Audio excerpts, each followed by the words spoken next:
The Rift, Chapter 10, The Rise of the Demon Lord by Roll Studio. As the skies above Oakridge darkened, an unsettling silence fell over the town. The air, thick with tension, carried a sense of foreboding. Far beneath the surface, a malevolent force stirred. The rise of a new evil had begun. The Demon Lord was awakening. In the midst of this chaos, Alex, unaware of the growing threat, struggled to regain his strength after his confrontation with the Overlord. But something far more sinister was approaching.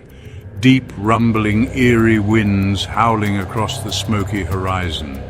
Shadows begin to stretch, creeping over the peaceful town of Oakridge. Peace had returned to Oakridge for a moment, but the dark undercurrents suggested otherwise. The town was on the precipice of something far more dangerous than anyone had ever imagined. After reuniting with the survivors at the convenience store, Alex finally felt a sense of calm.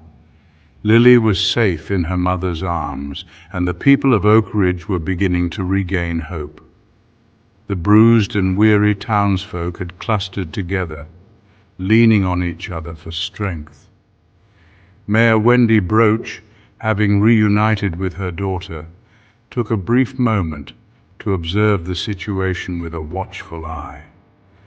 She had proven to be a stalwart leader throughout the chaos, but even she could sense that the peace wouldn't last. Her instincts, honed by years of leadership, told her the worst was yet to come. Wendy, still embracing Lily, looked up at Alex with a mixture of gratitude and concern. "Alex, I don't think we can ever repay you for what you've done. You've saved my daughter and you've protected this town, but something tells me this is far from over," said Mayor Wendy Broach. She stepped forward, her eyes narrowing as she continued. "You've done so much for us already, but I fear this is only the beginning. The Overlord's defeat, while miraculous, feels like the start of something far darker." "You feel it too, don't you?" asked Mayor Wendy Broach. Alex, though exhausted, could not deny it. The weight of the battles fought lingered heavily on his shoulders, but a far greater burden loomed on the horizon. He sighed, running a hand through his messy hair, his eyes clouded with a mix of fatigue and resolution. "I do. I've fought enough to know when things are about to get worse. Whatever comes next, I'll face it. I won't let these demons win. Not while I'm still standing," said Alex. Wendy, sensing the unshakable resolve in Alex's voice, nodded, though her face remained solemn. "I believe you, Alex. You've shown incredible courage, but we're not just dealing with ordinary demons anymore, are we? The darkness that's creeping in, it feels ancient. Something much older, much stronger. I can feel it in my bones, as if the very earth beneath our feet is warning us," said Mayor Wendy Broach. Alex paused, considering her words. His thoughts drifted to the strange presence he had felt ever since defeating the Overlord, a looming, unspoken threat that seemed to linger in the shadows, watching, waiting.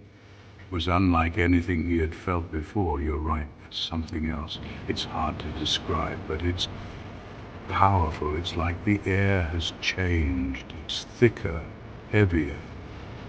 And that voice I heard in my head during the battle, it wasn't the Overlord. It was something else, something worse," Alex said. Wendy's eyes widened slightly at his revelation. "Voices. What did it say?" Wendy asked. Alex shook his head, still unsettled by the memory. "It was more like a whisper, a challenge. It told me that the Overlord was just the beginning, that I'd soon face something far more dangerous, something I couldn't even imagine. I thought it was just my mind playing tricks on me after the battle, but now I'm not so sure." There was a heavy silence between them as the weight of Alex's words settled in. Wendy stood quietly, absorbing the gravity of the situation. Her leadership had been tested countless times, but now she realized that Oakridge might be facing a far greater threat than she had ever imagined. Then we have to prepare. Whatever this is, whatever's coming for us, we have to be ready for it. I won't let my people fall into despair again. They've suffered too much already, said Mayor Wendy Broach. You're right. We need to fortify this place, gather supplies, weapons, anything that might give us an edge. I don't know how much time we have, but we can't waste any of it, Alex said. Wendy placed a hand on Alex's shoulder, her grip firm and reassuring. We'll stand together, Alex. You're not alone in this. My people will fight for their town, and I'll fight for them, for Lily, for all of us, said Mayor Wendy Broach. Mayor. Alex gave her a small, appreciative nod. The weight of leadership rested on both of them now, and despite the darkness ahead, he knew they had to stand united. Oakridge, though battered and scarred, would not fall without a fight. As they spoke, Alex couldn't shake the feeling that something darker was on its way. Something beyond the Overlord, beyond anything they'd encountered so far. He glanced out the cracked windows of the convenience store, his eyes scanning the horizon for any signs of movement.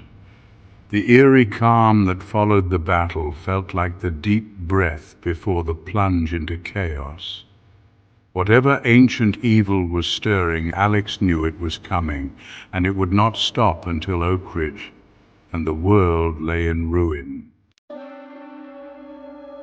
Meanwhile, deep beneath the earth, in the bowels of the demon realm, dark forces were gathering. In a chamber filled with molten lava and jagged rocks, a figure emerged from the shadows. This was no mere demon, no mindless servant of chaos. This was Malthor, the demon lord, ruler of all demonkind and the true architect of the invasion on Oakridge.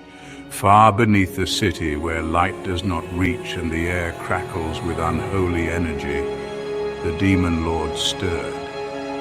The Overlord had been defeated, but this was just a piece of the grand design.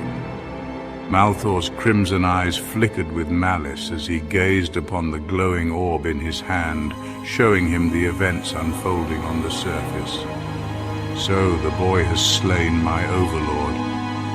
Impressive, but he is no match for me. Malthor's voice reverberated through the chamber as he rose from his throne. His form was towering, cloaked in a shroud of darkness, his horns curling menacingly as his aura radiated raw power.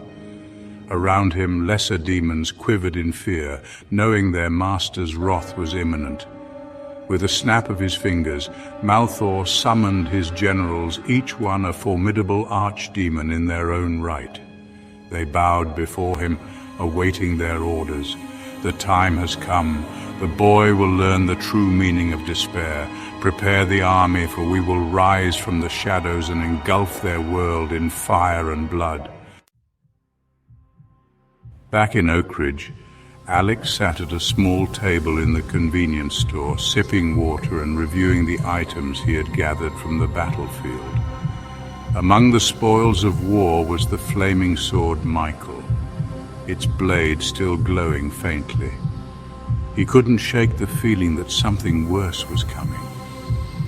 His newly acquired title of Demon Slayer had come with significant boosts to his abilities, but the enemy he now sensed wasn't just another demon, it was something far more powerful. If the Overlord was this strong, what kind of power must the Demon Lord possess? Alex thinking aloud. Suddenly the ground beneath them shook. The tremors were subtle at first, but then the windows rattled violently, and a low rumble echoed across the city. Alex stood up, his eyes narrowing as the noise grew louder. "What's happening?" the shopkeeper asked. "The real battle is about to begin," Alex answered. Wendy's gaze was fierce, but deep down she felt the gnawing anxiety of uncertainty. She had always been a pillar of strength for her community, But even she could sense that something monumental was unfolding outside. As she peered through the grimy glass, she could see the shadows of winged demons flitting through the skies, their grotesque forms blotting out the last remnants of sunlight. Simon, her bodyguard, stood nearby, meticulously checking his weapons. He was a man of few words, but every movement he made was precise and deliberate. The weight of his experience hung heavy in the air, a silent testament to the battles he had faced in his past. "We need to be ready, Mayor. I've fought in wars, but this feels different," said Simon. Wendy turned to face him, her brow furrowed with concern. She had always appreciated Simon's unwavering dedication, but his words resonated with an eerie truth. This was not a typical conflict. It felt more like a reckoning. "It's the calm before the storm, Simon. We need to protect these people. We owe it to them." "Alex, he's the key," Mayor said. Simon nodded, adjusting his rifle and securing extra ammunition into a pouch. His mind was racing with possibilities and strategies, but he couldn't shake the feeling that they were up against a force far beyond their comprehension. "Then we make sure he has everything he needs. If he's out there fighting for them, we can't let this place fall." "We have to hold the line," Simon said. Wendy felt a swell of pride at Simon's fierce loyalty. She understood that he had seen the horrors of battle and carried the scars of his past. Yet here he was, ready to stand alongside her to defend the innocent. She glanced back out the window, watching the demons spiral down from the heavens, a dark tide that threatened to wash over everything they held dear. "Everyone's counting on us, Simon. We need to rally the survivors and prepare them for what's coming. Fear can either break us or bind us together. We have to choose the latter," Mayor said. With renewed determination, Wendy turned away from the window, her mind racing with plans. She began organizing the civilians, moving from group to group, instilling hope in their hearts while preparing them for the inevitable battle. As Wendy spoke, her voice carried through the store, infusing the frightened souls around her with a sense of purpose. Each word was a lifeline, weaving a tapestry of resilience in the face of despair. Outside, the storm raged, but inside the convenience store, a fire began to ignite. "Listen up, this isn't just about survival anymore. We're fighting for our home, our families, and our future. We stand together or we fall alone," Simon said. The survivors, bolstered by Simon's words, began to murmur amongst themselves, finding strength in the solidarity of their shared plight. Fear began to transform into a fragile yet powerful resolve, a flicker of hope igniting in their eyes. "Gather around, everyone. We need to be strategic. There's no room for chaos if we want to survive this. We can't let fear rule us. Let's get organized, and when the time comes, we will stand united against this darkness," Mayor Wendy Broach said.